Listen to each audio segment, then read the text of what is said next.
TV 24 news ವಾಹಿನಿಗೆ ಸ್ವಾಗತ. ಬೆಳಗಾವಿ ನಗರದ ಹೊರವಲಯದಲ್ಲಿ ಇರುವಂತಹ ಕಾಕತಿ ಹೆದ್ದಾರಿಯ ಪಕ್ಕದ ಪೆಟ್ರೋಲ್ ಪಂಪ್ ಬಳಿ ಇರುವ ಎಕ್ಸಿಸ್ ಎಟಿಎಂಗೆ ಬೆಂಕಿ ತಗುಲಿದ ಘಟನೆ ಸೋಮವಾರ ಬೆಳಗ್ಗೆ 6 ಗಂಟೆಗೆ ಸಂಭವಿಸಿದೆ. ಸರಿಯಾದ ಎಟಿಎಂಗೆ ಬೆಂಕಿ ತಗುಲಿದ್ದನ್ನ ಗಮನಿಸಿದ ಸ್ಥಳೀಯರು ಕೂಡಲೇ ಅಗ್ನಿಶಾಮಕದ ದಳದ ಸಿಬ್ಬಂದಿಗಳಿಗೆ ಕರೆ ಮಾಡಿ ಮಾಹಿತಿ ತಿಳಿಸಿದ್ದು ಅವರು ಸ್ಥಳಕ್ಕೆ ಬಾರದ ಹಿನ್ನೆಲೆ ಸ್ಥಳೀಯರೇ ಬೆಂಕಿ ನಂದಿಸಿದ್ದಾರೆ.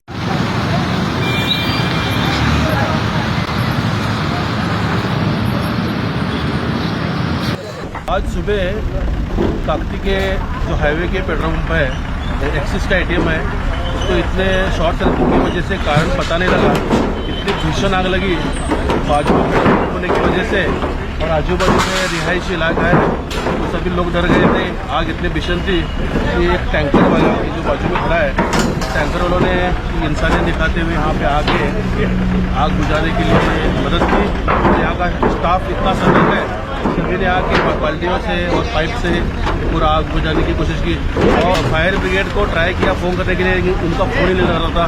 प्रशासन ने ये ध्यान देना चाहिए कि फ़ोन लगाते ही उनका फ़ोन लगना चाहिए, क्योंकि सुबह भी ट्राई करें, पुलिस भी ट्राई कर रहे हैं और ये सभी लोग ट्राई करें, हम लोग ट्राई कर रहे हैं फायर ब्रिगेड के फ़ोन लगाने के लिए, लेकिन उनका नहीं लग रहा था। क्या कारण है तो अभी प्रशासन ने देखना चाहिए। काकती ಪೊಲೀಸ್ ಠಾಣಾ ವ್ಯಾಪ್ತಿಯಲ್ಲಿ ಘಟನೆ ಸಂಭವಿಸಿದೆ. ಕನ್ನಡಿಗರ ಮೆಚ್ಚಿನ ನಿಮ್ಮ ಟಿವಿ 24 ಕನ್ನಡ ನ್ಯೂಸ್ ವಾಹಿನಿ ಇದೀಗ ಟಿವಿಯಲ್ಲಿ ಲಭ್ಯ.